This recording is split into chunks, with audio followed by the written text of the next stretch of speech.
umaga, tanghali. Yes, good morning, good day everyone, konbanwa in Japanese. We're on the 14th episode of our Psikolohiya channel, no? And for the information of everyone, this is, well, you could capture this footage via Spotify, YouTube, and even, no, it's being uploaded. And for today, we have a very, well, we have a topic, no? And our topic essentially is psychological disorders, no? Pero what are psychological disorders? I think this is what we are going to discuss here with my colleague here, the uh, the newly minted Master of Education from St. Joseph College, and also from the Philippine University of the Philippines. Polytechnic pala, PUP na yun, Polytechnic Philippine University University of na the yun. Sabi nila kasi pag may Philippines, magaling eh. Magaling yung eskwelahan eh. Eh yung PUP, Dalawa na yun, Dok. Philippines University of the Philippines. Dalawa. Kaya Yeah. parang walang duda. Oh, twice as good as the people from UP.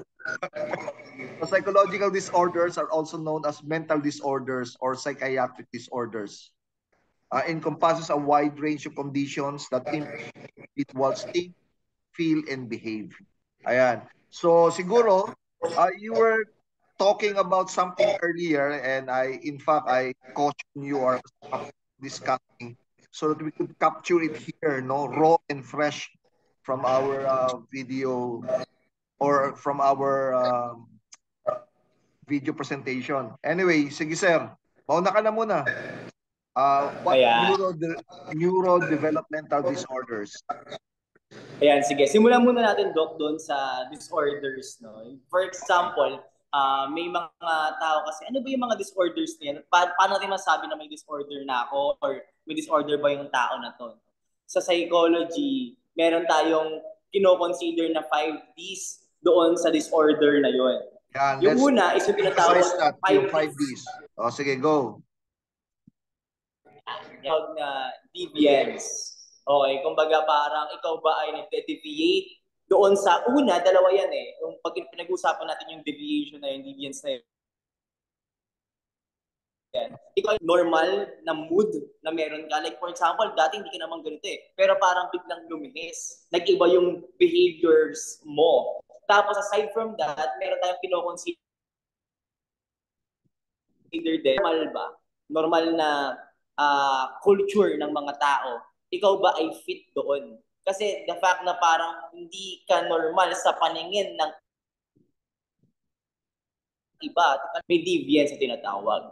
Next na letter D is yung tinatawag natin na distress. So parang nai-stress ba? Okay? Yung ikaw mismo, nai-stress ka na rin, madi-distress ka ba? Okay? So doon sa sarili mo, naiinis ka na ba doon sa nangyayari na hindi mo naiintindihan? At the same time, no, nagkakos ka rin ng distress doon sa family members or sa friends mo na dahil iba yung mga behavior mo, hindi ka na maintindihan at hindi mo rin maintindihan yung sarili mo, parang ano nang gagawin ko? Ano nang gagawin ng mga taong nakapaligid sa'yo? Kaya meron tayong tinatawag na Okay. distress. Next naman. Distress to yourself and to others. Diba? Yes, Doc. Oh. Or a distress also to the environment where you are at the moment. Kaya kayari ikaw may disorder, nakikita ka pa lang, di ba? For example, conduct disorder, di ba? Nakaka-distress talaga para sa iba. May mga ganun ba? Tapos for example, depression. Especially ngayon, pag pinag-uusapan natin to, marami pa rin mga stigma eh. Na parang, oh, ano ba yan? Bakit parang wala kang ginagawa? Puro tulog ka na lang. Bakit parang wala kang gana? Di ba? Parang nagiging pabigat ka na. Pero yung bata kasi, possible na meron siyang depression pero hindi na-recognize. So yung mga tao, nagkukusto ng distress doon sa environment niya. Tapos next is yung dysfunction. Yun, nabanggit na natin doon. Na parang hindi ka nga makapag-perform. Yung mga normal na ginagawa mo, parang hindi mo na siya naggagawa. Dati naman, nagagawa mo yung mga activities na to. Pero bakit parang ngayon, hindi na? So, yung may dysfunction sa part na yun. And pwede rin, no, sa simula pa lang may dysfunction na. At yung pag-uusapan natin mamaya ng neurodevelopmental na from the beginning ay meron. Yan. Tapos next tayo, meron tayong tinatawag na duration. Gano'n nga ba ito katagal? Kasi yung tao naman, may mga times talaga na sobrang nakaka-stress lang din yung ginagawa natin. Di ba? O kaya naman, nai-stress yung mga taong nakapaligid sa atin, nai-stress tayo, or minsan naman wala ka talagang will na gumalaw that specific day. So, i-consider din natin yung duration. Pero isama na rin natin dito yung settings. Like, nasa ang sitwasyon sa bahay ba, sa workplace ba, sa school ba? Kasi kailangan evidence sa lahat. Like for example, baka sa school lang kasi tinatamad ka. Pero sa bahay naman, parang okay ka naman. Tapos last but not the least is yung danger. Nagkakos ka ng danger doon sa sarili mo. Like for example, andyan na rin yung mga self-harm, hindi ka na kumakain ng maayos, tapos dahil hindi ka na kumakain ng maayos, papabayaan mo na yung kalusugan mo talaga, yung timbang mo, yung sugar mo, lahat. Sobrang nagkakos ito ng danger sa sarili mo. Tapos hindi ka na nakakatulog ng maayos. So yung mga signs na yon, kapag yung 5 days na yon ay nakikita natin, pwede mo nang i-flag na, teka lang, baka may possible disorder ako. At alin doon? Yung disorder, marami yan. Doc, no, kapag hindi natin DSM-5, sobrang dami. Psychological disorders. No? So, well, not necessarily in disorder, pero you have depression, generalized anxiety disorder, panic disorder, obsessive compulsive disorder, and PTSD. Now, discussing each topic would entail a very long time, no? So siguro we will circle back on this, di ba? Pero right now, we're just setting the stage, no? So that when we dive deeper into these 5 common psychological disorders, medyo mas malinaw na, no? We're just sketching the parameters. Sige. Sige, in the interest of time, maybe we could hasten the process, bilisan natin. Sige na, Yes. intellectual development disorder. Ayan, intellectual developmental disorder. Actually, ito, medyo maraming mga i-consider dito. Una muna, tandaan natin, it is a neurodevelopmental disorder. So when we say neurodevelopmental, parang evident na siya nung bata ka, neurodevelopmental, habang tumatanda, andun pa rin yan. So hindi talaga siya mawawala. Kumbaga parang innate sa sayo, nasa sayo na yung disorder na yan. May mga possible na gagawin tayong mga alternatives para makasabay siya. Pero hindi siya yung parang, after neto, normal ka na. Di ba? Parang okay ka na. Andun pa rin siya. So, ganyan siya. So, It's a lifelong disorder. Lifelong disorder. Yes, lifelong. Oo. Kumbaga yung treatment, para lang parang kumbaga para manage, to simply manage. There's actually no cure or treatment for this one. No? Kumbaga parang sa the old term, although it's not being used nowadays, is yung term na tinatawag lang retardation. Or yung retarded. Mental. Mental retarded. Pero ano na ba ang accepted term nito ngayon sa DSM-5 natin, sir? More intellectual disability. Yun yung pinaka mas intellectual disability na hindi na mental retardation. Oo. Yung parang, retarded ka talaga, it's not even acceptable anymore. Intellectual disability disorder na siya. Yung iba ginagamit pa rin to. Siguro, sa hindi pa common people, lay people, no? But for people who are in DSM-5, DSM-5 hindi na intellectual disorder na, no? IDD na yung ginagamit na. Sige, let's move on. Global magdadagdag pa ako ng kaunti sa IID. Kasi maganda talaga siya. Yung unang IDD, may mga kino-consider siyang spectrum. So, hindi ibig sabihin na may intellectual disorder ka na or disability ka na, rather, ay parang susukuan mo na kagad yan. Pero spectrum siya eh. May mga tao na sadyang mas mababa lang siya doon sa average ng general population. Like for example, pag 100. No, saan natin titignan? For example, pumatak ng 70 yung kanyang IQ, doon na natin pwedeng i-flag na merong intellectual disability. Dalawa yung bagay ni kino-considerity. Una is yung IQ. Yung IQ, paano nga ba siya kinocompute? Di ba? Yung mental age natin, then yung actual age, and then divide, then i-multiply. Kumbaga, parang pang 6 years old, di ba? Parang ganun siya. So, i-multiply natin yun sa 100 after natin i-divide. So, yun na yung IQ mo. Pero of course, more than the IQ, kino-consider din natin yung adaptive skills mo. Like, kaya mo bang magluto? Kaya mo bang kumain? Mag-isa? Kaya mo bang maligo? Ito yung mga basic na ginagawa. May mga tao na mababa yung IQ, pero kaya naman nilang i-perform yung mga task na to. Pero may mga tao na may mental disability na sobrang baba ng IQ, ang baba pa ng adaptive. Kaya ulti pagkain nila, ulti pagligo nila, kailangan pa ng gabay. Pero yung iba naman, meron naman na may mental disability, ay rather intellectual disability, pero kaya naman nilang mag-perform ng ibang mga tasks. Nakakasabay sila ng kaunti, pero sobrang nahihirapan sila. Pero kaya pa rin nila gawin yung mga daily tasks. So, spectrum siya. Okay. Sige. And in addition, so, kapag ganun, titignan mo na, magkakaganyan. In addition, dito sa intellectual development disorder, yung IDD, like you talk on IQ. Yung IQ is never static. Nagfa-fluctuate siya. No? Your score could be 80, 81, 82, 84, or 112, 111, 114. Pero, yeah, though it fluctuates, but yung range niya, nandun pa rin sa average, above average, below average. O, di ba? Nandun pa rin. So, parang timbang ng tao yan, no? For me, yes, we do not stay forever in our weight. Di ba? Minsan, 110 pounds, biglang 112, 115, and then you'd go down 109, 105, di ba? 105, something to that effect. No? So, it fluctuates. But on the range, nandun pa rin siya. In the range of average, above average, or even genius, no? Kaya nga yung kwento ni Buloy, no? If you recall, merong Buloy na teleserye dati. Literally, the subject was a village idiot. And then at the end of the teleserye, ano na siya, henyo na. No? It doesn't happen, no?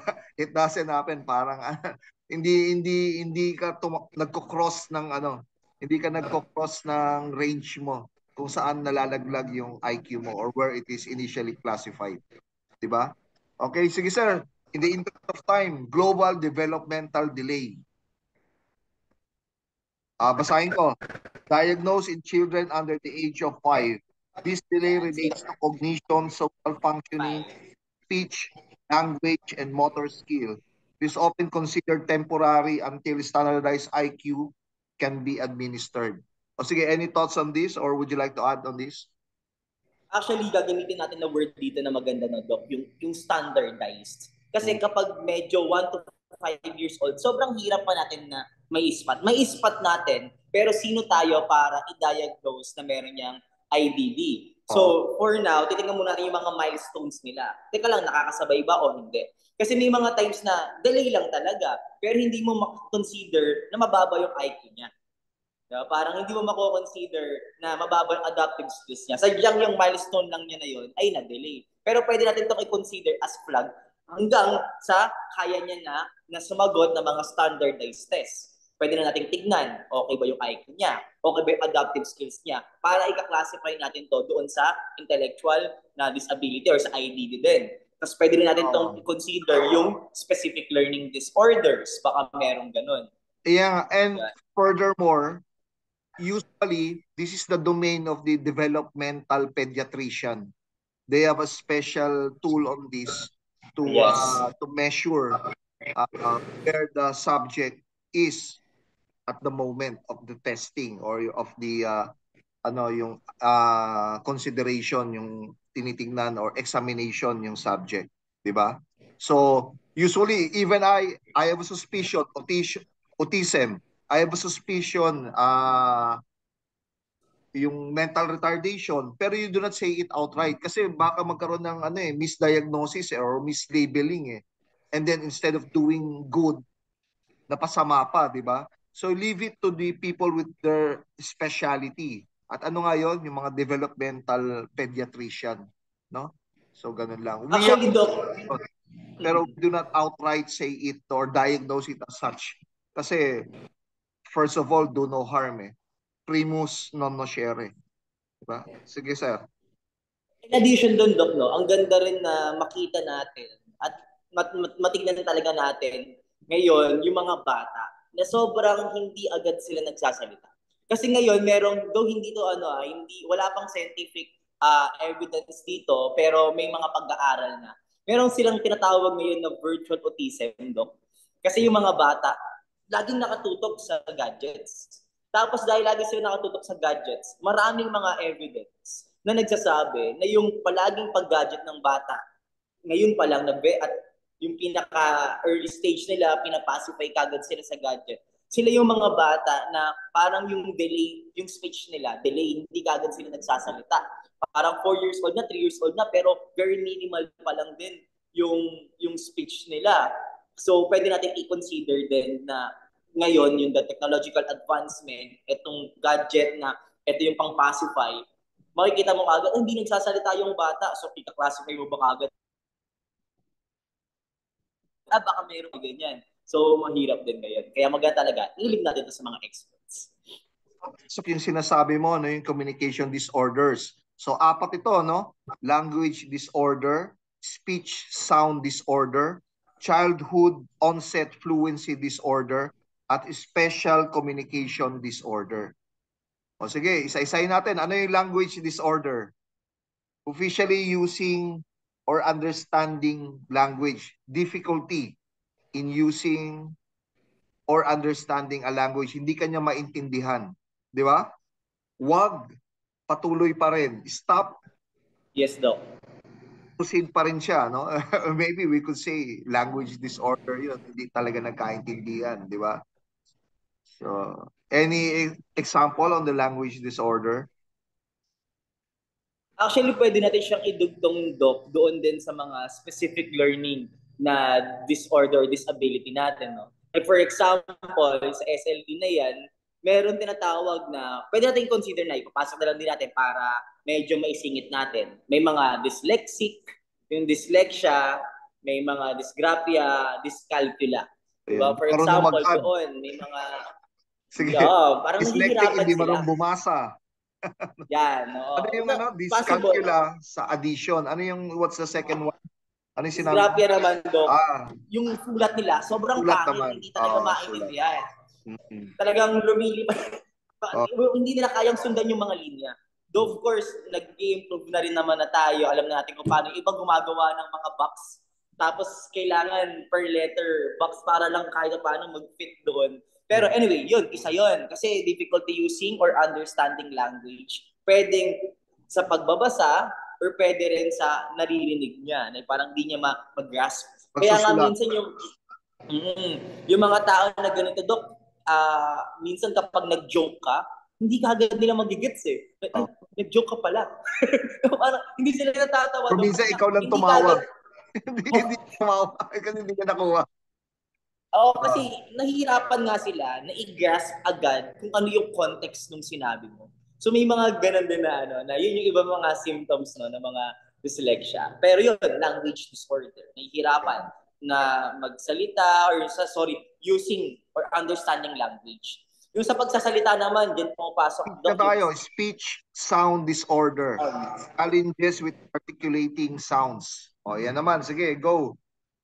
And from the word itself, no, Doc, dun sa definition natin, ay nahihirapan siya na mag-pronounce. Minsan nga rin, ang nangyayari dito ay iba yung mga words na nababanggit niya. So pag nagbabasa rin siya, Doc, connected din to sa dyslexia, no, Doc, parang dahil nga nahihirapan siya magbasa, at some point nahihirapan din siyang i-pronounce, kaya naman medyo magkakadugtong din siya eh. Dahil hindi mo siya kayang mabasa.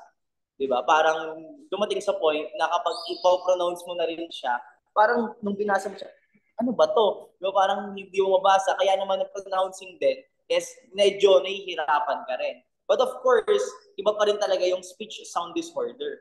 Kasi nahihirapan ka talaga in terms of sa pagkasalita mo. Ito yung mga nag-i-stutter. Sabihin, hindi mo masabi. Oo, hindi mo Something to that masabi. effect. Okay. And then ito yung susunod, childhood onset fluency disorder, stuttering, disruption in speech fluency. In layman's term, ito yung mga bulol, no? Nabubulol. And eventually naman, sa akin itong mga nabubulol, kausapin mo lang yung bata. Kasi merong modeling yan eh.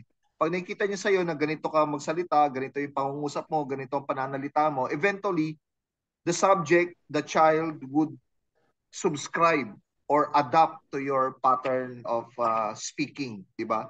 So mawawala rin eventually yung bulol na. Ang mahirap, but of course, meron pa rin talaga iba yung extreme, no? At their advanced age, adulthood, they stutter. Pero usually, nasa bata ito eh. Kaya nga, ang tawag nga, childhood onset fluency disorder. I remember distinctly, no? Yung anak ko si Diego. Malaki kasi yun eh. Grade 1 siya, medyo bulol pa siya. Tapos nilapitan siya ng mga grade 4 students. Kasi kinausap siya, kasi kasing laki niya eh. Tapos yung kinausap nila, bulol pa. Grade 1. Di ba? And then, but of course, ngayon akala grade 4 nawala eh. na. Di ba? Pero yan nga, eventually, people who stutters, they grow out of this stage, no?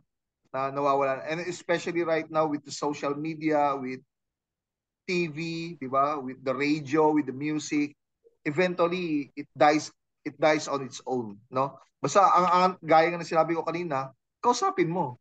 Kausapin mo lang, ano ba naman yung kausapin mo isang oras araw-araw. Within 2 weeks, a month, there will be noticeable improvement, di ba? Ano na, Dan, ikaw na. Last na. Okay. Social communication disorder. Difficulty in social communications. Sige. Alright, ito, literal na may mga tao na very awkward in terms doon sa pakikipag-socialize. Pero marami rin tayong i-consider din dito eh. Like, ito, pwedeng environmental to na possible na hindi rin ito na masyadong nako-communicate, nakakausap nung bata siya, kaya hindi niya rin alam kung paano mag-communicate. Pero may mga tao talaga na sobrang innate na sa kanya na hindi talaga siya or hindi niya or nahihirapan talaga siya na makipag-usap or makikipag-communicate sa ibang tao. Like for example, though medyo lalayo tayo ng kaunti, no? Kapag ang tao na parang para may context lang, ang autism spectrum disorder, may dalawang tinitingnan doon.